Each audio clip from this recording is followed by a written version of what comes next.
എനിക്കിത് കണ്ടപ്പോൾ ഞാൻ വിചാരിച്ചത് വീടാണെന്നാ. 180 അതിൽ കൂടുതലോ വർഷം പഴക്കമുള്ള ഒരു മുസ്ലിം പള്ളിയുടെ ഫ്രണ്ടിലാണ് ഞാൻ നിൽക്കുന്നത്. ഇത് എന്താ പള്ളിയായിട്ട് പണിയാതിരുന്നത്? പള്ളിയാണ്. എന്റെയൊക്കെ സങ്കല്പത്തിൽ ഒരു മകുടവും അതൊരു പള്ളിയുടെ എല്ലാ സംഗതികളും ഒത്തുപിരിയാണ് ഈ പള്ളി ഉണ്ടായിട്ടുള്ളത്. നല്ല കൊത്തുപണിയും മരപ്പണിയൊക്കെ വളരെ വൃത്തിയായിട്ട് ചെയ്തു വെച്ചിട്ടുണ്ട്. അതിന്റെ ഭംഗി നഷ്ടപ്പെടുത്താതെയാണ് അത് വേണ്ടുമെന്ന് പുനരുദ്ധാരണം ചെയ്തത്. ഇതിപ്പോ ഒരു മച്ച് പോലെയാണ്. ഇപ്പൊ അതായത് ഇതിന്റെ മേലെ ഉണ്ട് ഒക്കെ കൊത്തുപണിയും ഈ അലങ്കാരപ്പണി ഇതൊക്കെ ആയിട്ട് പഴയ ആ പ്രൗഢി നിലനിർത്തിക്കൊണ്ട് തന്നെയാണ്. ഏറ്റവും കൂടുതൽ ചരിത്രങ്ങൾ ഉറങ്ങുന്ന സ്ഥലമാണ് പൊന്നാനി. ചെറിയ മക്ക എന്ന്. എന്നാൽ ജീവിച്ചിരിക്കുന്ന ആളുകളാണ് പ്രശ്നക്കാരുള്ളൂ, മരിച്ചവരൊരു പ്രശ്നമില്ല. 180 അതിൽ കൂടുതലോ വർഷം പഴക്കമുള്ള ഒരു മുസ്ലിം പള്ളിയുടെ ഫ്രണ്ടിലാണ് ഞാൻ നിൽക്കുന്നത്. എനിക്കിത് കണ്ടപ്പോൾ ഫസ്റ്റ് തന്നെ ഞാൻ വിചാരിച്ചത് വീടാണെന്ന്. അപ്പൊ ആ ഒരു രീതിയിലെ സ്ട്രക്ചറിലാണ് പണിതേക്കുന്നത്. അപ്പൊ മുസ്ലിം പള്ളിയിൽ സാധാരണ കാണുന്ന കുറെ സാധനങ്ങളൊക്കെ ഉണ്ടല്ലോ, അതൊന്നും ഇവിടെ കണ്ടില്ല. അങ്ങനെ ഞാൻ സംശയം ചോദിക്കാൻ വേണ്ടിയിട്ട് ഇവിടുത്തെ കളരി നടത്തുന്ന ഗുരുക്കളാണ്. പള്ളിയോട് ചേർന്നുള്ള വീടാണ് ഇവിടെ എന്റെ വീട്. അങ്ങനെയാണ് ഞാൻ ചോദിച്ചത്. അപ്പോഴാണ് ഗുരുക്കൾ പറഞ്ഞത് പള്ളിയാണ്. കാരണം എന്നെ സംബന്ധിച്ച് ഞാൻ ഇതിൽ നടന്നു പോയപ്പോ ഈ ഖബർസ്ഥാൻ കണ്ടു. ഖബർസ്ഥാൻ കണ്ടപ്പോൾ ഞാൻ അപ്പൊ അങ്ങനെ ഖബർസ്ഥാൻ ഇങ്ങനെ നിങ്ങൾക്ക് മുസ്ലിങ്ങൾക്ക് സെപ്പറേറ്റ് ഇല്ലല്ലോ, പള്ളിയോട് ചേർന്ന് പള്ളിയോട് അല്ലാത്തതുണ്ട്. അപ്പൊ ഇങ്ങനെ ഒരെണ്ണം കണ്ടു. ഇതിന്റെ പ്രത്യേകത അല്ലെങ്കിൽ ഇതിന്റെ സവിശേഷതകൾ എന്തൊക്കെയാ? ഇതിന്റെ സവിശേഷതകൾ എന്ന് പറയുകയാണെങ്കിൽ ആദ്യത്തെ പള്ളി ഇതല്ല, ഇതാണ്. ഇതിനേക്കാളും പഴക്കമുള്ള പള്ളി ഇതാണ്. ഈ പള്ളി മമ്പ്രം തങ്ങള് ഈ കുതിരപ്പുറത്ത് പൊന്നാനിയിൽ നിന്ന് മമ്പ്രത്തേക്ക് പോകുമ്പോൾ വിശ്രമിക്കുന്ന ഒരു സ്ഥലമായിട്ട് ഇവിടെ ഉണ്ടായിരുന്നു. ഈ മൊത്തം 5 ഏക്കർ സ്ഥലം താഴത്തേതിൽക്കാരെന്ന് പറഞ്ഞൊരു തറവാട്ടുകാരുടെയാണ്. അപ്പോൾ മമ്പ്രം തങ്ങൾ പറഞ്ഞത് അവരോട് നമുക്ക് ഈ ഭാഗത്തൊരു പള്ളി വേണ്ടേ, ജുമാസ്കരിക്കാൻ പള്ളി വേണ്ടതാണ്. അപ്പോൾ അങ്ങനെയാണ് അവര് താഴത്തേക്കാർ മാത്രം സ്വന്തം ചെലവിൽ കയറ്റിയ പള്ളിയാണ് ഇത്. അവരുടെ സ്ഥലമാണ് ഇത്, മൊത്തം അവരുടെ സ്ഥലമാണ്. ഈ കാണുന്നതൊക്കെ അവരുടെ സ്ഥലമാണ്. അപ്പൊ ഇന്ന് നാട്ടുകാരെന്ത് ചെയ്തു, ഈ 16 ആള് കൂടിയിട്ട് കയറ്റിയ പള്ളിയാണ് അത്. അങ്ങനെയാണ് ഇതിന്റെ ചരിത്രം. ഇതായി കാണുന്ന പള്ളിയാണ്.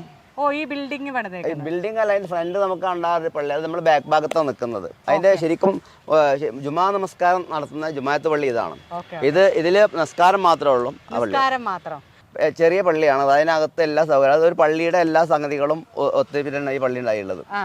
അല്ല, ഇപ്പം ഞാൻ മോളോട് സംസാരിച്ചപ്പോ പറഞ്ഞു പണ്ടത്തെ കാലത്ത് ഇങ്ങനെ ആർക്കിടെക്ചർ അത് അതിനകത്ത് നല്ല കൊത്തുപണിയും മരപ്പണിയൊക്കെ വളരെ വൃത്തിയായിട്ട് ചെയ്തു വെച്ചിട്ടുണ്ട്. അതിന്റെ ഭംഗി നഷ്ടപ്പെടുത്താതെയാണ് അത് വേണ്ടുമെന്ന് പുനരുദ്ധാരണം ചെയ്തത്. ഇപ്പൊ അതിന്റെ അകത്തൊക്കെ പഴമ തന്നെ നിലനിർത്തിക്കൊണ്ട് നമുക്ക് അവിടെ വരെ പോകാൻ പറ്റുമോ? ഇവിടെ നമുക്ക് കാണാല്ലേ. ഇതിപ്പോ ഇത് ഈ പറഞ്ഞ 5 ഏക്കർ മൊത്തം സ്ഥലം ഖബർസ്ഥാനും 2 പള്ളിയുണ്ട്. ഇദ്ദേഹം എന്ന് പറയുന്നത് ഇവിടെ കളരി സ്ഥാപിച്ച്, ഇദ്ദേഹത്തിന്റെ അച്ഛനാണ് അല്ലെ ആദ്യം ഇവിടെ കളരി സ്ഥാപിച്ച് ഇപ്പൊ ഒരുപാട് കുട്ടികൾ ഇവിടെ ട്രെയിനിങ് ചെയ്യുകയും സ്വന്തം മക്കളെ ആദ്യം പഠിപ്പിച്ചിറങ്ങി അവർക്ക് വേണ്ടി ട്രെയിനിങ് സെന്റർ ഇട്ട് കൊടുത്തിട്ട് പിന്നീട് അത് കണ്ടിട്ട് നാട്ടുകാരെല്ലാം വന്ന് ഇപ്പൊ ഒരുപാടുള്ളൊരു വലിയ സംഭവം. അദ്ദേഹത്തിന് തന്നെ അതിന് വലിയൊരു ഷെയ്ക്കാൻഡ് കൊടുക്കണം കേട്ടോ. പെൺകുട്ടികളെ ഇറക്കി, കാരണം അന്നത്തെ കാലത്തുനിന്ന് ഇന്ന് വരെ ഒരു വലിയ വിപ്ലവമാണ് നിങ്ങൾ നടത്തിയേക്കുന്നത്. അതിനൊക്കെ ഒരു വലിയ അപ്പൊ നിങ്ങൾക്കൊക്കെ പറയാൻ മാത്രമുള്ള കഥകളുണ്ട് ഇവിടെ. ഇത് ഞാൻ ചോദിക്കുന്നത്, ഈ പറയുന്ന ഈ പള്ളിയുടെ ഈ ഖബർസ്ഥാനില്ലേ, ഈ ഖബർസ്ഥാൻ നിങ്ങൾ എത്ര കുടുംബം അങ്ങനെ വല്ലതും ഉണ്ടോ? അല്ല, അവിടെ മഹലിലാണത്. 1000-ലേറെ വീടുകൾ താമസിക്കുന്ന ഒരു മഹലിലാണത്. ഒരു ഇടവകായ എന്നൊക്കെ പറയല്ലോ, അതേപോലെ ഒരു മഹലിലാണത്. ഈ മഹലിൽ ഇത്രയും കുടുംബങ്ങളുണ്ട്. അപ്പൊ അവർക്ക് ഓരോരുത്തർക്കും ഓരോ ഇതാണോ? അങ്ങനെയില്ല. ഇവിടെ എന്ന് പറഞ്ഞാല് ഈ ഖബർസ്ഥാനിന്റെ സ്ഥലം എവിടെയാണോ അവിടെ ആളെ മറവ് ചെയ്യാന്ന് മാത്രമേ ഉള്ളൂ. ഇവിടെ സ്ത്രീകളെ പൊതുവെ കയറ്റാറില്ലല്ലേ നിങ്ങൾ മുസ്ലിം പള്ളികളിൽ? അങ്ങനെ സ്ത്രീകള് വരാറില്ല. അവിടെ കയറ്റാറില്ല, വരാറില്ല. എന്നാൽ ഇപ്പം പ്രാർത്ഥിക്കാനൊക്കെ ആയിട്ട് ഇങ്ങനെ ഉറ്റവരുടെ ഇവരൊക്കെ മരിച്ചിട്ട് നമ്മളെ അടുത്തൊക്കെ ഖബർസ്ഥാൻ കിട്ടണമെങ്കിൽ പ്രാർത്ഥിക്കാൻ വേണ്ടിയിട്ട് വരാറുണ്ട്. മരിച്ച സ്ത്രീകളെ മാത്രമാണ് അവിടെ കയറ്റണത് അല്ലേ? അടക്കുന്ന സമയത്ത് അവര് വരും. ഇതാണ് ഇവിടുത്തെ പള്ളി അല്ലേ? ഓക്കെ.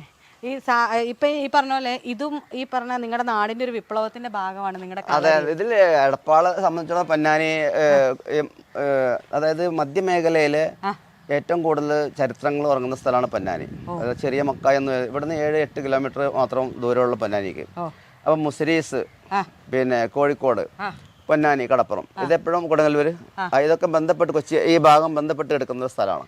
അപ്പോൾ കച്ചവട ആവശ്യാർത്ഥം ഗ്രീക്കുകാര്, അറബികള്, ചൈനക്കാര് ഇവരൊക്കെ വന്ന് ഇറങ്ങി അവരുടെ അവരുടെ കൾച്ചർ, അവരുടെ സംസ്കാരം ഇങ്ങോട്ട് വാങ്ങുകയും നമ്മുടെ സംസ്കാരം അങ്ങോട്ട് കൊടുക്കുകയും ചെയ്തിട്ടുള്ള ഒരു പാരമ്പര്യം ഈ ഭാഗങ്ങൾക്ക്. അതിൽ ശരിക്കും നമ്മൾ അവിടെ പോയാൽ അവരുടെ അടുത്ത് നമ്മുടെ സംസ്കാരം കാണാം. ഇവിടെ ശരിക്കും ചകഞ്ഞു നോക്കിയാൽ അവരുടെ സംസ്കാരം ഇവിടെയും കാണാം. അത് നിങ്ങൾക്ക് അറിയാൻ പറ്റും. ഇതാണ് പള്ളിയുടെ ഒരു ഇതല്ലേ ഞാൻ മറ്റേ കൊടുങ്ങല്ലൂര് ജുമ്മ അല്ലേ ചേരമാൻ മസ്ജിദ് അതും ഈയിടെ പുതുക്കി പണിതിട്ടുണ്ടായിരുന്നു. അതും ഏകദേശം പണിത് വെച്ചേക്കുന്നത് ആദ്യത്തെ പള്ളി ചെറിയ പള്ളി ഒരു മച്ച് പോലെയാണ്. ഇപ്പൊ ഇതിന്റെ മേലെ ഉണ്ട് ഒക്കെ കൊത്തുപണിയും ഈ അലങ്കാരപ്പണി ഇതൊക്കെ ആയിട്ട് പഴയ ആ പ്രൗഢി നിലനിർത്തിക്കൊണ്ട് തന്നെയാണ്. ഇതിന്റെ കഴുക്കോല് സാധനങ്ങളൊക്കെ വീഴാറായിണ്ടായിരുന്നു. അപ്പൊ ഈ നൂതന സംവിധാനം വെച്ചിട്ട് അത് ഇങ്ങനെ വാർത്തിട്ട് പിന്നെ അതിന്റെ മേലെ ഓട് വിരിച്ച്, എന്നാൽ അകത്തുള്ള ഒരു കാര്യത്തിനും വ്യത്യാസം വരുത്തിയിട്ടില്ല. നമ്മുടെ കൊച്ചിയില് തന്നെ ഒരു പള്ളിയില് ഇതുപോലെ മറ്റേ അവര് തന്നെ ഈ പ്രളയ സമയത്തൊക്കെയും എല്ലാവരും അഭയം കൊടുത്തു. അന്ന് അത് ഇവിടെയൊക്കെ എല്ലാ പള്ളിയിലും മദ്രസയിലും ഒക്കെ ചെയ്യാറുണ്ട്. അതിനുശേഷം അവർക്ക് അവിടെ ആർക്കും വരാം. അപ്പൊ ഞാൻ ആദ്യമായിട്ട് ഇങ്ങനെ പള്ളിക്ക് അകമൊക്കെ കണ്ടു, നിങ്ങൾ ഇരിക്കുന്നതും നിസ്കാരപ്പായൊക്കെ. ലൈഫിൽ അതൊരു ഭയങ്കര എക്സ്പീരിയൻസ് ആയിരുന്നു എനിക്ക്. അപ്പൊ ഇപ്പൊ ഈ പറയുന്ന ഇപ്പൊ ഒരു പുതിയൊരു ഒരാള് മരിച്ചിട്ട് അല്ലെങ്കിൽ എന്തെങ്കിലും ഒരു ഖബറായാല് ഇവിടെ ആര് ഇതൊക്കെ ചെയ്യാൻ തീരുമാനിക്കുന്നു? അത് മരിച്ചു എന്ന് പറഞ്ഞാൽ മഹലിലെ ഒരു പ്രസിഡന്റ്, പിന്നെ സെക്രട്ടറി, ഒരു ഖത്തീബ്, അതിന്റെ നടത്തിപ്പുകാരുണ്ടാവും. അവർക്ക് വിവരറിയിക്കും ഇന്ന വീട്ടിൽ ഇന്ന ആള് മരിച്ചു എന്ന് പറയും. അപ്പോൾ ഇത് ഖബർ കുഴിക്കുന്ന, അതായത് കുഴി കുഴിക്കുന്ന ആളുകൾക്ക് അവർ ഇൻഫോം ചെയ്യും. അവർ ആ മറവ് ചെയ്യുന്നത് ഇപ്പോൾ 4 മണിക്കാണെങ്കിൽ അവർ രാവിലെ വന്ന് 10 മണിക്ക് കുഴിയൊക്കെ റെഡിയാക്കി അതൊക്കെ ആയിട്ട് 4 മണിക്ക് അവരെയും കാത്തു നിൽക്കും. ഈ ബോഡി വരുന്നത് കാത്തു നിൽക്കും. അപ്പോൾ അതിന്റെ കാര്യങ്ങളൊക്കെ അങ്ങനെയാണ് നടക്കുക. അവർ എന്നിട്ട് മറവ് ചെയ്യും. അപ്പൊ ആ പള്ളി ഈ പള്ളിയിലും അങ്ങനെ 2 പള്ളിയും ഒരേ തന്നെയാണ്. മുഖ്യമായ നമസ്കാരം പ്രയർ നടക്കുന്നത് അവിടെയാണ്.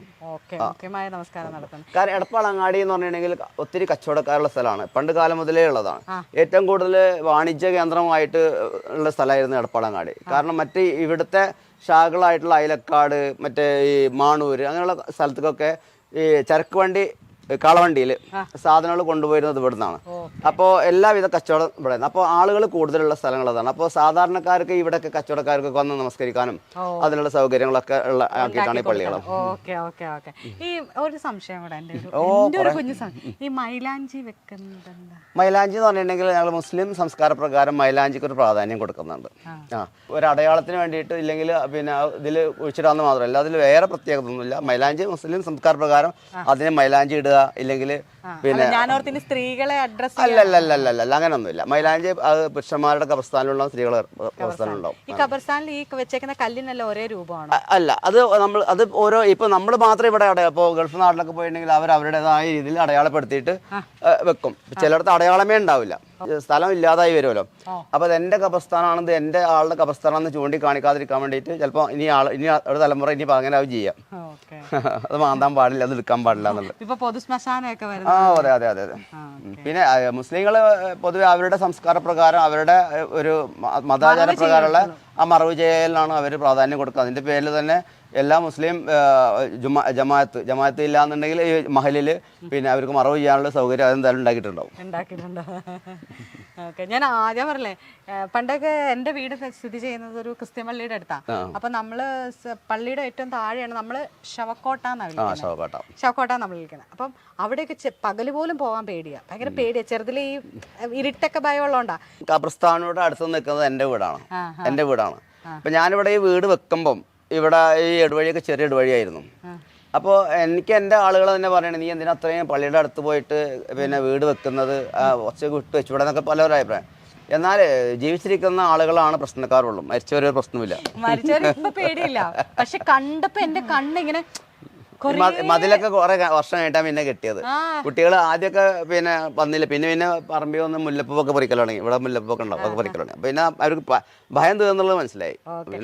ഇത് കാണുമ്പോ നമുക്ക് ഒരുപാട് മനുഷ്യരുടെ അടുത്തേക്ക് ചെന്ന ഒരു ഫീൽ ഉണ്ട്, ഒരുപാട് ആളുകളെ കാണുന്ന ഒരു. അല്ലല്ലോ, നമ്മള് ജീവിച്ചിരിക്കുന്ന ആളുകളല്ല, മരിച്ചവരായിട്ട് കുറച്ച് സമയം സമ്പർക്കം പുലർത്തുന്നത് നല്ലതാ. കാരണം നമ്മൾ അങ്ങോട്ട് പോകാനുള്ളതാണല്ലോ, നമ്മൾ എങ്ങനെയാണ് എന്നുള്ളത് വിലയിരുത്തുന്നത് നല്ലതാ. അതിന്റെ ഉപ്പാടെ ഖബർസ്ഥാനാണ് ആ കാണുന്നത്, പിന്നെ ഈ ഹിന്ദുമലയുടെ താഴെയുള്ളത്. അപ്പൊ എന്താണെങ്കിലും നിങ്ങളുടെ നാട് ഭയങ്കര രസമാണ് കേട്ടോ. എനിക്ക് ഈ പള്ളി ഭയങ്കരമായിട്ട് ഇഷ്ടപ്പെട്ടിട്ടുണ്ട്. എന്നോട് ഇത്രയും സംസാരിച്ചതിൽ ഭയങ്കര അധികം സന്തോഷം. Thank you.